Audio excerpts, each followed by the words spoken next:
নিজেকে জেতাতে এদিন গঙ্গারামপুর ব্লকের বিভিন্ন এলাকায় তৃণমূলের ক্রেতা সুরক্ষা মন্ত্রী তথা তৃণমূল প্রার্থী বিপ্লব মিত্র তৃণমূল কংগ্রেসের উন্নয়নের বার্তা তুলে ধরে তিনি প্রচার সারছেন গ্রামে গ্রামে। এবারের লোকসভা নির্বাচনে বিপ্লব মিত্রকে বিপুল ভোটে জেতানোর কথাই বলেন। তিনি বলেন, দিদি এই বাংলার মানুষের জন্য প্রচুর কাজ করেছেন।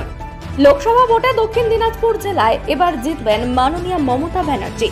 এছাড়া আগামী 6 এপ্রিল দক্ষিণ দিনাজপুর জেলার তপন ব্লকে বাঘ ইট এলাকায় আসছেন মন্ত্রী মমতা ব্যানার্জি। এই জনসভায় এলাকার মানুষকে যেতে অনুরোধ করেন দিদি। তাদের জন্য ভোট পর্বের পরে কি ঘোষণা করেন তা শোনার জন্য দিদির জনসভায় যেতে মানুষকে অনুরোধ করেন। আজকে আমরা সুখদেবপুরের 3টা এলাকাতে সেখানটায় মানুষের কাছে গিয়েছি।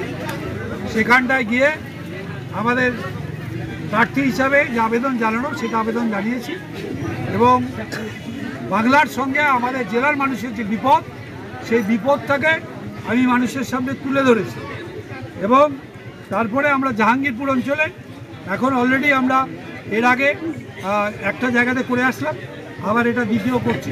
এরপর আমি বেরিয়ে যাব ইটাহারে। তো সুতরাং এখান থেকে আবার ইটাহার যেতে হবে। আমাদের এই কর্মসূচি গোটা দিন ভর চলছে।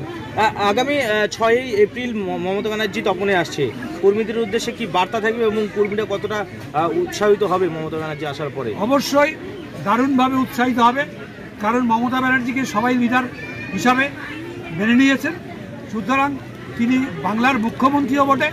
সুতরাং মানুষের জন্য যে কাজ উনি এই 13 বছর ধরে করছেন স্বাভাবিকভাবে সেখানটায়, আর তিনি যখন তার বক্তব্য রাখবেন তিনি বলবেন বাংলার মানুষের বিপদের কথা, আমাদের মায়েদের বোনেদের আগামী দিনের বিপদের কথা, এই নির্বাচনের উপর যেটা অনেকটা নির্ভর করবে সেই ব্যাপারে সতর্ক করবেন এবং সেখানটায় তিনি কিভাবে মানুষকে পাশে দাঁড়াতে বলবেন সেটা তার মুখ থেকে আমরা জানতে। জেলাবাসীর কর্মীদের উদ্দেশ্যে কি বার্তা থাকছে তৃণমূল কংগ্রেসের বার্তা একটাই, যে কোনো মূল্যে সাম্প্রদায়িক কোনো দলকে পশ্চিমবাংলার বুকে যাতে দাঁড়াতে না পারে তার জন্য যা লড়াই করতে হয় সেই লড়াই আমাদের সবাইকে একসঙ্গে হিন্দু মুসলমান খ্রিস্টান কাঁধে কাঁধে মিলিয়ে একসঙ্গে লড়াই করতে হবে, বাংলাকে বাঁচাতে হবে।